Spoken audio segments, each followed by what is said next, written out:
Eccoci qui ragazzi, bentornati sul canale, benvenuti nelle pagelle di Napoli Udinese. Ho appena fatto un video caricato sul canale racchiudendo emozioni e ciò che c'è stato nella partita di ieri, facendo i complimenti anche a Sottile per l'intervista post partita, dove ha manifestato ovviamente la superiorità della squadra avversaria. Non è da tutti, caro Sottile, rinnoviamo gli applausi nella maniera più assoluta. Perché poi arriveranno a Napoli allenatori che diranno: eh sì, però io avrei meritato un gol che poi riapriva la partita, poi perdi 5-1. Vabbè, è successo l'anno scorso, succederà anche quest'anno. Siamo qui a fare le pagelle, fatemi sapere la vostra nei commenti come sempre, iscrivetevi al canale se non l'avete ancora fatto, attivate la campanellina, così restate aggiornati sui contenuti. È un Napoli che ha rialzato la testa, ha ricominciato a correre e sono arrivati anche i risultati sperati. Si è sbloccato qualsiasi cosa. Abbiamo sbloccato ieri i calci di rigore sbagliato col Bologna. Ieri è stato assegnato, l'ha tirato Zielinski, grandissimo Osimhen che l'ha fatto tirare Zielinski. Osimhen, piccola parentesi, detta anche da Garcia, il video non volevo offendere nessuno, Osimhen tantomeno volevo offendere i napoletani nel togliere le foto dai social eccetera eccetera. Ragazzi, parliamo di calciatori che sono ragazzi fondamentalmente, quindi che Osimhen prenda tutto di petto lo sappiamo benissimo. Non dimentichiamo l'anno scorso è stato cacciato dall'allenamento da Spalletti per un orecchio, per un fallo poi in allenamento al ritiro di Castel di Sangro, quindi è uno che ribolle continuamente e la reazione ci può anche stare.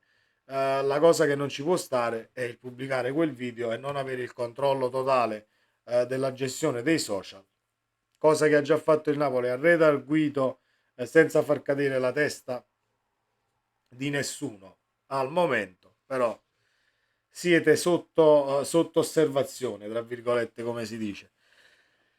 Dicevo, si è sbloccato il Napoli su calcio di rigore ieri, si è sbloccato Kvaratskhelia, Osimhen ha trovato la rete in una serata che arriva dopo le 24 ore più turbolente della società che io ricordi negli ultimi anni, nemmeno eh, nei momenti dell'ammutinamento, secondo me abbiamo vissuto 24 ore così, perché l'ammutinamento c'è stato un procedimento un po' più lungo, sapevamo delle diatribe di spogliatoio e le fazioni e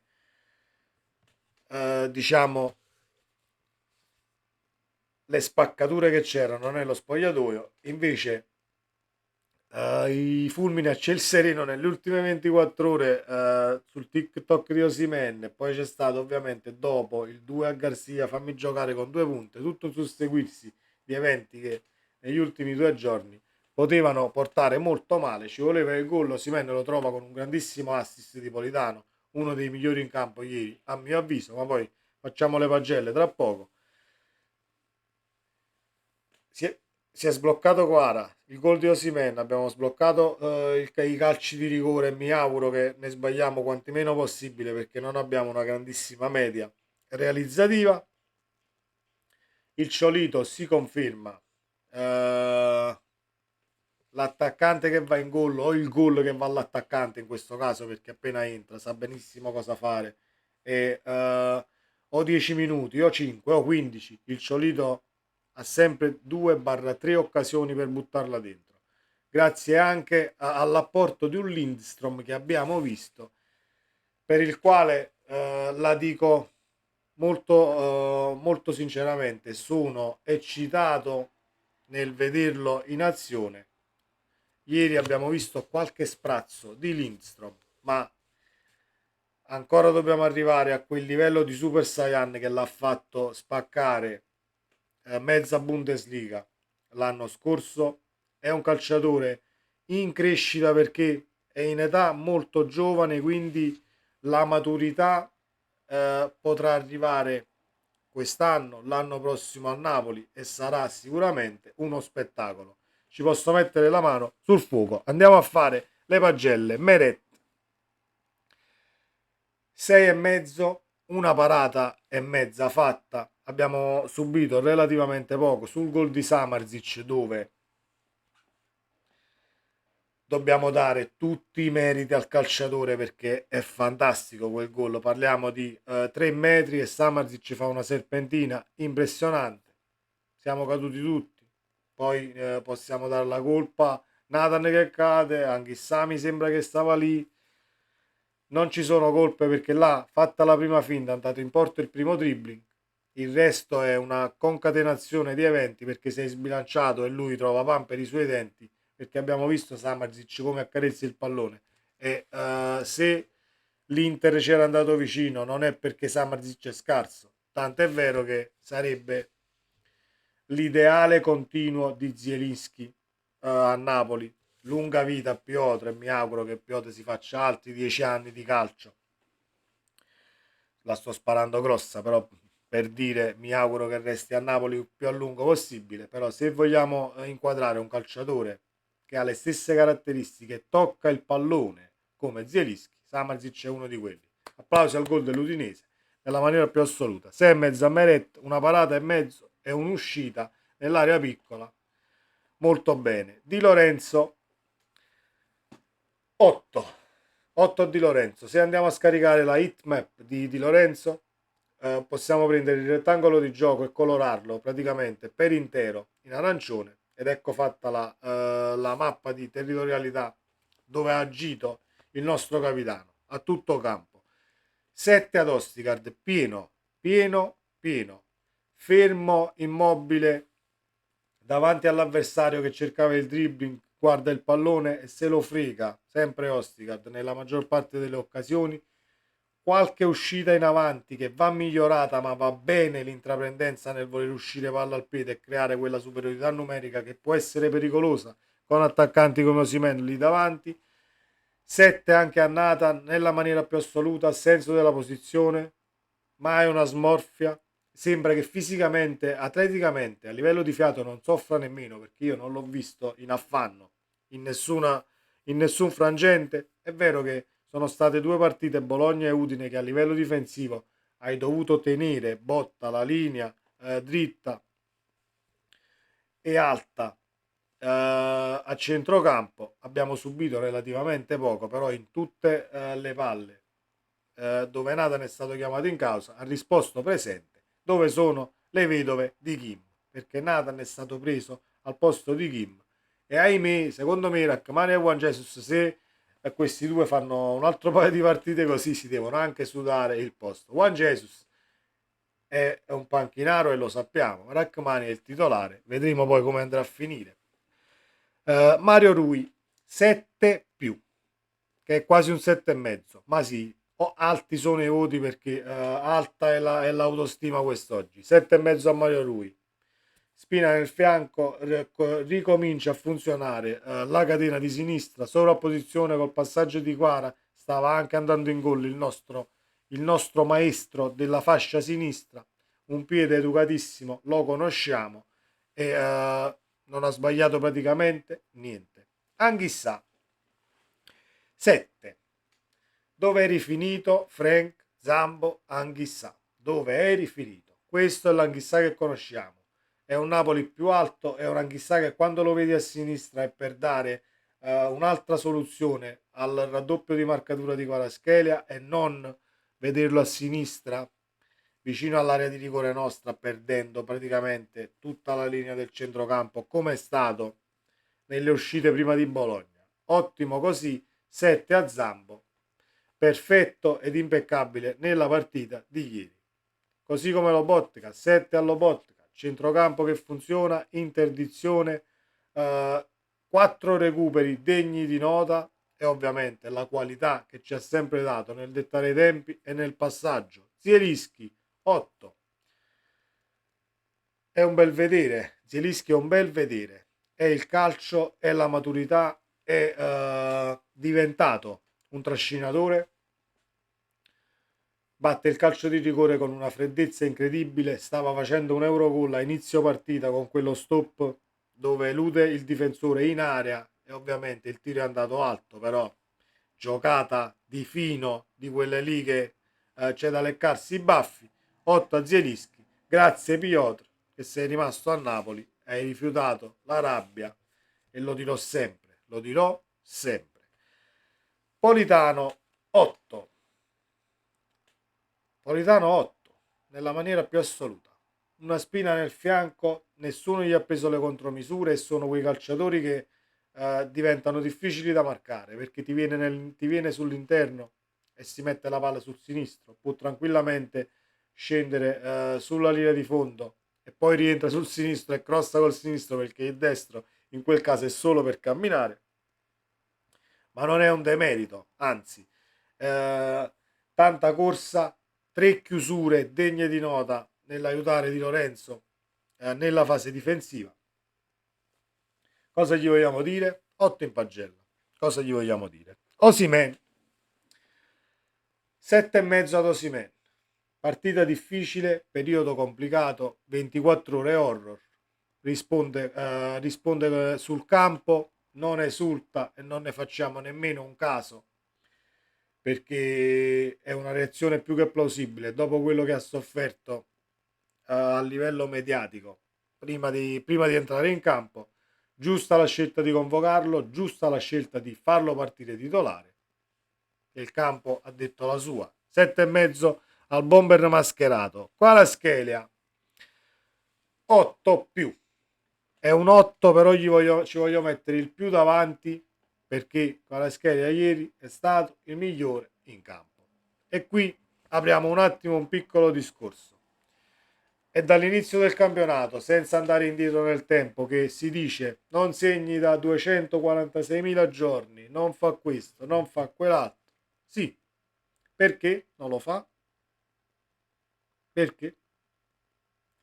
Perché tutta la stampa dice che era, almeno gran parte, ma siamo sicuri che Kvaratskhelia sia quello dell'anno scorso? Siamo sicuri che non è stato un anno dove ha overprodotto? Non siete sicuri. E ve l'ha detto Kvaratskhelia ieri. Kvaratskhelia ha sottoprodotto a livello di calcio giocato sia per un blocco che io non nego che c'è stato un blocco a livello mentale di gol, di prestazioni, perché poi ci sono le sostituzioni, vieni sostituito, qualche infortunio, non parti da inizio campionato perché sei affaticato, la preparazione eccetera eccetera. Non arrivano le partite dove eccelli nella prestazione appunto, può subentrare un po' di sfiducia, ma Kvaratskhelia il 50% del rendimento altalenante è dovuto prettamente a una catena di sinistra che fino a ieri non ha funzionato. Quindi se a Kvaratskhelia gli diamo una sola linea di passaggio che è il passaggio dietro al terzino e l'altra soluzione è solamente saltare i due avversari, rendiamoci conto che diventa difficile per qualsiasi calciatore in questa Serie A, senza andare in Premier e senza andare in altri campionati, perché ce ne sono veramente pochi. 8 più a Kvaratskhelia, 2 pali presi, un calcio di rigore procurato, l'assist, un assist nei 4 gol. E c'era un'altra cosa che adesso dimentico. Comunque, dopo 2 pali, il calcio di rigore procurato, un assist e il gol, ecco cosa dimenticavo. Il gol che si è andato a prendere da solo in tutta la foga del momento, si è rigonfiata la vena, è andato ad esultare sotto ai tifosi e non vi nego che a me è scesa anche una lacrima in quel momento, perché sono momenti dove ci liberiamo da tantissime sofferenze e tantissime chiacchiere. Elmas e Raspadori un 6 politico, voglio però dare il voto a Cajuste, Lindstrom e Simeone. Cajuste perché a livello di personalità è entrato in campo come se fosse l'ultimo, il più grande dei veterani. Una Veronica, un colpo di tacco, interdizione, si è spinto in avanti, ha ricevuto anche un pallone al limite dell'area, si poteva calciare ma si è perso l'attimo un tantino, quindi un bel 6,5 a Caciust, diamo un 7 a Simeone. Diamo un 7 a Simeone e diamo un 7 meno a Lindstrom, perché su quella catena di destra è entrato Lindstrom, eh,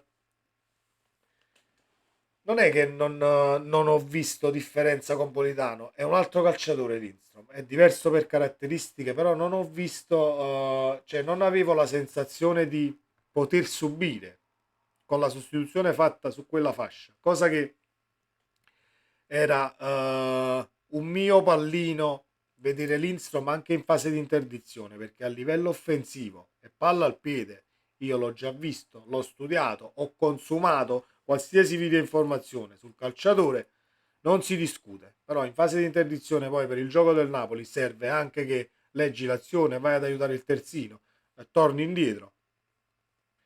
Diamo un 7 meno a Lindstrom nella maniera più assoluta. Mi direte sì, ma ha giocato poco. Forse sarò di parte. Per me Lindstrom è un crack e rimane un crack. Leggiadria e il calciatore lo si vede nella partita di ieri. Andatevi a rivedere l'assist che poi non è stato un assist perché Simeone non è riuscito a buttarla dentro grazie anche al portiere dell'Udinese che ha coperto lo specchio. Quando Lindstrom dà la palla a Simeone, il corpo di Lindstrom sta così. Così è il corpo e la palla va di là. Al lato opposto da dove tu ti sei, hai fatto la finta di corpo. Se vi andate a rivedere l'azione, l'avversario che vai davanti va completamente nel panico, palla tra le linee difensive a Simeone, al bacio. Non è entrata per meriti del portiere avversario perché Simeone è l'unica cosa che poteva fare.